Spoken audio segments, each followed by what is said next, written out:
We now return to A Farewell to Friends. Here again is Katie Couric. He was Friends' first breakout star.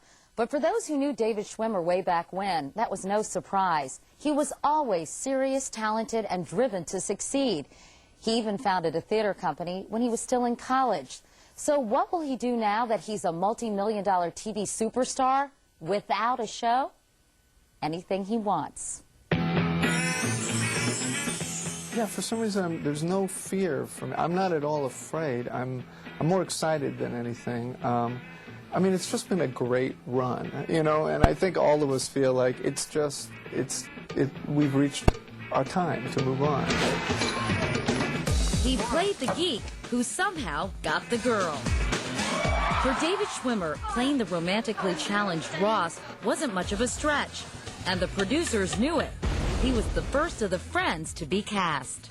Your character, Ross, was the first one really written as part of the ensemble with you in mind, as a lovable, neurotic geek. Yeah. What did you say? Gee, I'm so flattered.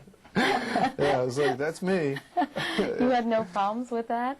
No, I mean, there was definitely part of me that identified with that aspect of the character, the neurotic, kind of lovable loser. And if you see pictures of me in high school, especially, 12, 13, 14 years old, I mean, you'll completely understand why. It's hard for me to believe, because I look at you now, you look very GQ. You got product in your hair. You look very stylish. Well, about 35 surgeries.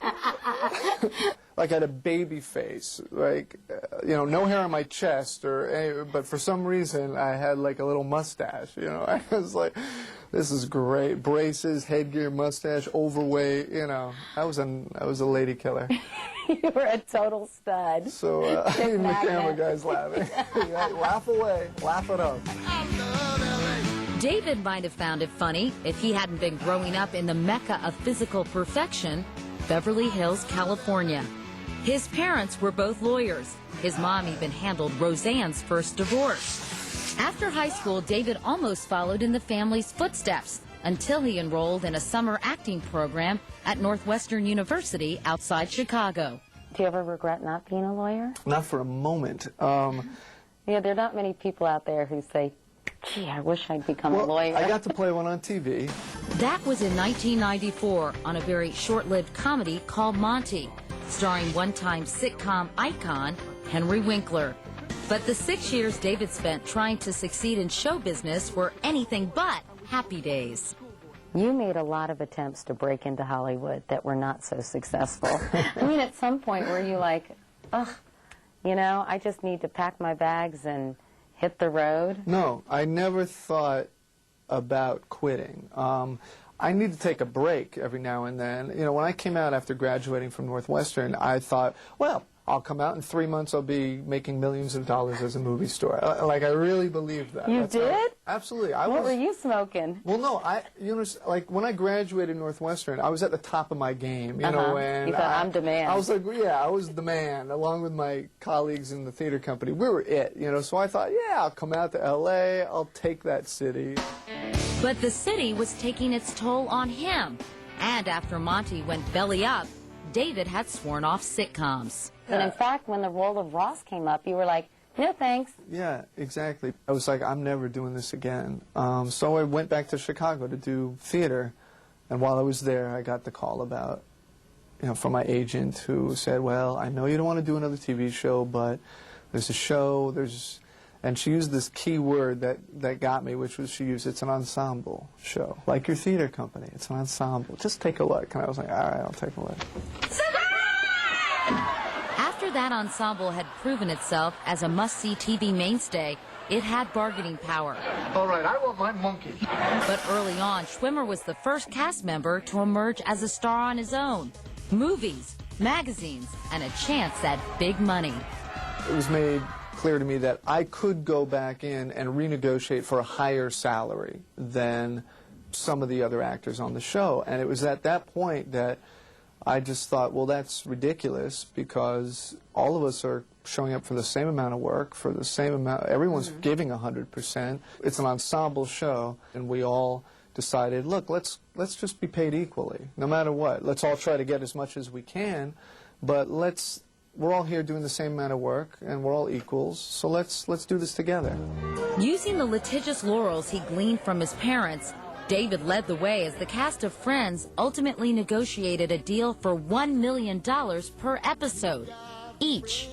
After all, that's what friends are for. You've got a friend in me. We were like 6 pieces of a puzzle that just felt like, okay, this works, and that is just chance.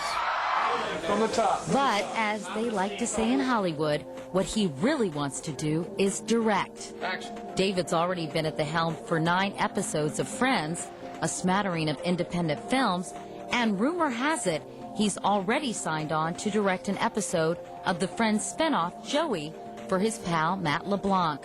Of course, at 37, he won't rule out taking another acting gig if the right one comes along.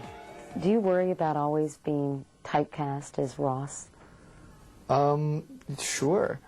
Do you ever think you should call up Henry Winkler and say? You know, I think of Henry, then I think, you know, Woody Harrelson on Cheers. After that, he did one movie, Natural Born Killers, in which he played, you know, a psychotic murderer that just allowed people to imagine him in another light. And I think for some people, it's just the opportunity to demonstrate range. Are you itching to play a psychotic killer, perhaps? I'm not itching to play a psychotic killer. But I I'm think it certainly must be, open to it. yeah, I but, was going to say it would be nice to play somebody polar opposite. Yeah.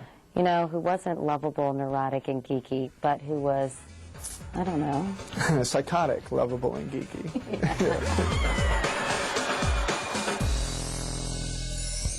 Coming up, the Friends family tree.